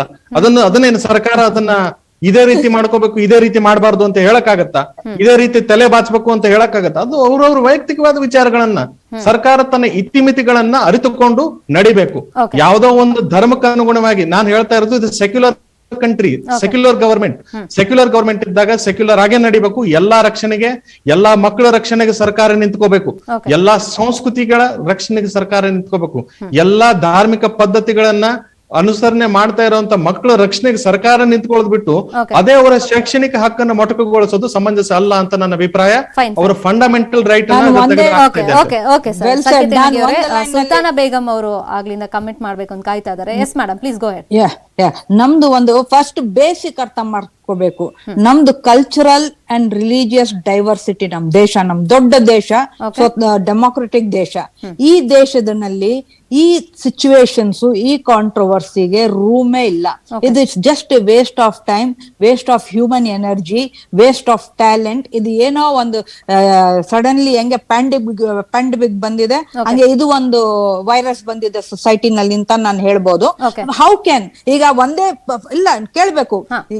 Imagine in India, forget about the minorities, ಹಿಂದೂಸೇ ಇರ್ಲಿ, ಎಷ್ಟು ಸೆಕ್ಷನ್ಸ್, ಎಷ್ಟು ಸೆಕ್ಟ್ಸ್ ಇದೆ, ಎಷ್ಟು ಡಿಫ್ರೆನ್ಸಸ್ ಇದೆ. Can you bring in unity? ಅದ್ ಹಾಕೋಬಾರ್ದು, ಇದು ಹಾಕೋಬಾರ್ದು. ಇಲ್ಲಮ್ಮ, ಇದು ದಯವಿಟ್ಟು ಅಪ್ರಿಶಿಯೇಟ್. ನೀವು ಮೀಡಿಯಾ ಅವರು ಇಶ್ಯೂ ತಗೊಂಡು ಡಿಸ್ಕಸ್ ಮಾಡ್ತಾ ಇದ್ದೀರಾ, ನಿಮ್ಮಿಂದ ಮೆಸೇಜ್ ಕಳ್ಸಿ. It is politically motivated. ಮಕ್ಕಳು ತಲೆಗೆ ಹೋಗ್ಬಾರ್ದು. Let everybody live peacefully. Students are the most peaceful loving ಇದು ಸೊಸೈಟಿ. ಅವ್ರನಲ್ಲಿ ಮಾತ್ರ ಹೇಟ್ರೆಡ್ ಪಾಲಿಟಿಕ್ಸ್ ಬರಬಾರ್ದು, ರಿಲಿಜಿಯಸ್ ಹೇಟ್ರೆಡ್ನೆಸ್ ಬರಲೇಬಾರ್ದು. Fine fine. ಯಶ್ಪಾಲ್ ಅವರೇ, ಕೊನೆಯದಾಗಿ ಈಗ ಆಕ್ಚುಲಿ ಉಡುಪಿಯಲ್ಲಿ ಪ್ರಿನ್ಸಿಪಾಲ್ ಹೇಳಿದ್ದು ಈ ತರ ಕೇಸರಿ ಶಾಲು ಹಿಜಾಬ್ ಧರಿಸ್ಕೊಂಡ್ ಬಂದ್ರೆ ವಾಪಸ್ ಕಳಿಸ್ಬಿಡಿ, ಅಥವಾ ಹಿಜಾಬ್ ಹಾಕೊಂಡ್ ಬಂದ್ರೆ, ಬುರ್ಕಾ ಹಾಕೊಂಡ್ ಬಂದ್ರೆ ಸೆಪರೇಟ್ ರೂಮ್ ಅಲ್ಲಿ ಕೂರಿಸಿ ಪಾಠ ಮಾಡಿ ಅಂತ ಹೇಳಿದ್ರು. ಬಟ್ ಅದಕ್ಕೂ ಸರ್ಕಾರ ಬ್ರೇಕ್ ಹಾಕಿದೆ. ಹಾಗಾಗಿ ಅವ್ರನ್ನ ಕ್ಲಾಸ್ ರೂಮ್ ಅಲ್ಲಿ ಕೂರಿಸಿಲ್ವಾ ಇವತ್ತು? ಇಲ್ಲ, ಖಂಡಿತವಾಗಿಯೂ ಅದರಲ್ಲಿ ಇಲ್ಲ, ತಾರತಮ್ಯ ಮಾಡ್ಲಿಕ್ಕೆ ಆಗುದಿಲ್ಲ. ಈಗಾಗಲೇ ಮೇಡಮ್ ಅವ್ರು ಹೇಳಿದ ಹಾಗೆ ಕಲ್ಚರ್ ಇನ್ ಡೈವರ್ಸಿಟಿ ಅಂತ ಹೇಳಿದ್ರು. ಕರ್ನಾಟಕದ ನೆರೆ ರಾಜ್ಯದ ಕೇರಳದಲ್ಲಿ ಇವತ್ತು ಪಿನರಾಯಿ ವಿಜಯನ್ನ ಕಮ್ಯುನಿಸ್ಟ್ ಸರ್ಕಾರ ಉಂಟು. ಆ ಕಮ್ಯುನಿಸ್ಟ್ ಸರ್ಕಾರವೇ ಇವತ್ತು ಹಿಜಾಬ್ ಅನ್ನು ಬ್ಯಾನ್ ಮಾಡಿದಾಗ ಯಾವುದೇ ಒಂದು ಸಂಘಟನೆಯವರು, ಅವರ PFI ಇರ್ಬೋದು, SDP ಅವರು ಒಂದು ತುಟಿ ಬಿಚ್ಚಲಿಲ್ಲ, ಸುಮ್ಮನೆ ಕುತ್ಕೊಂಡಿದ್ದಾರೆ. ಪಿನರಾಯಿ ವಿಜಯನ್ ಇವತ್ತು ಇಡೀ ರಾಷ್ಟ್ರದಲ್ಲಿ ಅವರ ತತ್ವ ಸಿದ್ಧಾಂತ ಏನೆಂಬುದು ತಮಗೆ ಗೊತ್ತುಂಟು. ಅಲ್ಲಿ ಅವರು ಸುಮ್ಮನಿದ್ದಾರೆ. ಇನ್ನೊಂದು ಸನ್ಮಾನ್ಯ ನಮ್ಮ ನ್ಯಾಯವಾದಿಗಳು ಒಂದು ಮಾತಾಡಿದ್ರು, ನಾನು ಲಾ ಗ್ರಾಜುಯೇಟ್ ಅಲ್ಲದಿದ್ರು ಕೂಡ ಕಾನೂನಿನ ಬಗ್ಗೆ ಸ್ವಲ್ಪ ಅರಿವುಂಟು. ಸಿಖ್ ಸಮುದಾಯ ಅದು ಅವರ ಮೂಲ ನಮ್ಮ ಭಾರತ, ಅವರು ಭಾರತದಲ್ಲಿ ಹುಟ್ಟಿದವರು. ಇವತ್ತು ಟರ್ಮೋನ್ನ ಬಗ್ಗೆ ಸುಪ್ರೀಂ ಕೋರ್ಟ್ ನ ಜಜ್ಮೆಂಟ್ ಉಂಟು. ಸಿಖ್ ಸಮುದಾಯಕ್ಕೆ ಒಂದು ಬೇರೆ ಒಂದು ಕಾನೂನನ್ನು ಅವರು ತಂದಿದ್ದಾರೆ. ಅವರ ಟರ್ಬೋನ್ ಅನ್ನು ಅವರು ಹಾಕಿಕೊಂಡು ಬರಬಹುದು, ಯಾವ ರೀತಿಯಲ್ಲಿ ಅವರ ಸಮವಸ್ತ್ರದ ವಿಚಾರದಕ್ಕೆ ಒಂದು ಡೈರೆಕ್ಷನ್ಸ್ ಅನ್ನು ಸುಪ್ರೀಂ ಕೋರ್ಟ್ ಕೊಟ್ಟಿದೆ. ಅದರಿಂದಾಗಿ ನಾವು ಆ ವಿಚಾರವನ್ನು ಇಲ್ಲಿ ಚರ್ಚೆ ಮಾಡುವುದು ಸೂಕ್ತ ಅಲ್ಲ. ಸುಪ್ರೀಂ ಕೋರ್ಟ್ ನ ಜಜ್ಮೆಂಟ್ ನ ಮೇಲೆ ನಾವು ಅದನ್ನು ವೈಲೇಟ್ ಮಾಡಿದ್ದಕ್ಕೆ ಚರ್ಚೆ ಮಾಡಿದೆ. ಇನ್ನೊಂದೇನಂದ್ರೆ, ಇವತ್ತು ಅಲ್ಪಸಂಖ್ಯಾತರ ಈಗ ನಾವು ಚರ್ಚೆ ಮಾಡ್ತಿದ್ದೆ ಹಿಜಾಬ್ನ ವಿಚಾರ. ಇವತ್ತು ನಮ್ಮ ದೇಶದಲ್ಲಿ ಎಲ್ಲ ರೀತಿಯ ಅವಕಾಶಗಳು, ರಾಜಕೀಯವಾಗಿರ್ಬೋದು, ಧಾರ್ಮಿಕವಾಗಿರ್ಬೋದು, ಯಾವುದೇ ಇಲಾಖೆಯಲ್ಲಿ ಕೆಲಸ ಮಾಡ್ಲಿಕ್ಕೆ ಯಾವುದೇ ರೀತಿಯ ತಾರತಮ್ಯಗಳು ನಾವು ಅಲ್ಪಸಂಖ್ಯಾತ ಕೋಮಿನವರಿಗೆ ಮಾಡಲಿಲ್ಲ. ಇವತ್ತು ಬೇರೆ ರಾಷ್ಟ್ರಗಳಿಗೆ ಹೋದಾಗ ನಮ್ಮ ದೇಶದಲ್ಲಿ ಹೋದವರು ಇವತ್ತು ಕಾನೂನು ಇದ್ದೇ ಇರುತ್ತೆ. ಬಟ್ ಫೈನಲ್ ಈಗ ನಾಳೆ ಹೈಕೋರ್ಟ್ ಏನ್ ಹೇಳುತ್ತೆ ಅನ್ನೋ ಕುತೂಹಲ ಸಹಜವಾಗಿ ನಮ್ಮೆಲ್ಲರಿಗೂ ಇದ್ದೇ ಇದೆ. ಕೋರ್ಟ್ ಮಧ್ಯಪ್ರವೇಶ ಮಾಡುತ್ತಾ, ಮಾಡಿದ್ರೆ ಯಾವ ತರ ತೀರ್ಪು ಕೊಡಬಹುದು, ಕಾದು ನೋಡೋಣ. ಥ್ಯಾಂಕ್ ಯು ಸೋ ಮಚ್ ಮೂರು ಜನಕ್ಕೂ ಈ ಚರ್ಚೆಯಲ್ಲಿ ಪಾಲ್ಗೊಂಡಿದ್ದಕ್ಕೆ. Thank you. ಇನ್ನು ಪ್ರತಿದಿನ ನಿಮ್ಮ ನ್ಯೂಸ್ 18 ಕನ್ನಡದಲ್ಲಿ ಕೂ ಆಪ್ ನಲ್ಲಿ ನಾವು ಪ್ರಶ್ನೆಯನ್ನ ಕೇಳಿ ನಿಮ್ಮಿಂದ ಒಪಿನಿಯನ್ ಸಂಗ್ರಹ ಮಾಡ್ತಾ ಇದ್ದೀವಿ. ಇವತ್ತಿನ ಕೂ ಆಪ್ ನ ಎರಡನೇ ಪ್ರಶ್ನೆಯಾಗಿದೆ, ಸೇಡಂ ಶಾಸಕ ತೇಲ್ಕೂರು ಪ್ರಕರಣದ ಬಗ್ಗೆ ನಿಮ್ಮ ಒಪಿನಿಯನ್ ಏನು ಅಂತ. ಕ್ವೆಶ್ಚನ್ ರಿಪೀಟ್ ಮಾಡ್ತಾ ಇದ್ದೀನಿ, ಸೇಡಂ ಶಾಸಕ ತೇಲ್ಕೂರು ಪ್ರಕರಣದ ಬಗ್ಗೆ ನಿಮ್ಮ ಒಪಿನಿಯನ್ ಏನು ಅಂತ. ನೀವು ಒಪಿನಿಯನ್ ತಿಳಿಸಬೇಕು ಅಂತಂದ್ರೆ ಕೂ ಆಪ್ ನ ಡೌನ್ಲೋಡ್ ಮಾಡ್ಕೊಂಡಿರಬೇಕಾಗುತ್ತೆ. ನೀವು ಕಳಿಸಿರುವಂತಹ ಒಪಿನಿಯನ್ ಅನ್ನ ನಾವು ರಾತ್ರಿ 10 ಗಂಟೆ ನ್ಯೂಸ್ ಅಲ್ಲಿ ಡಿಸ್ಪ್ಲೇ ಮಾಡ್ತೀವಿ. ಇದಾಗಿತ್ತು ಇವತ್ತಿನ ಇನ್ಸೈಡ್ ಸ್ಟೋರಿ. ನೋಡ್ತಾ ಇರಿ ನ್ಯೂಸ್ 18 ಕನ್ನಡ, ಜಾಲ ನಮ್ಮದು, ಬಲ ನಿಮ್ಮದು.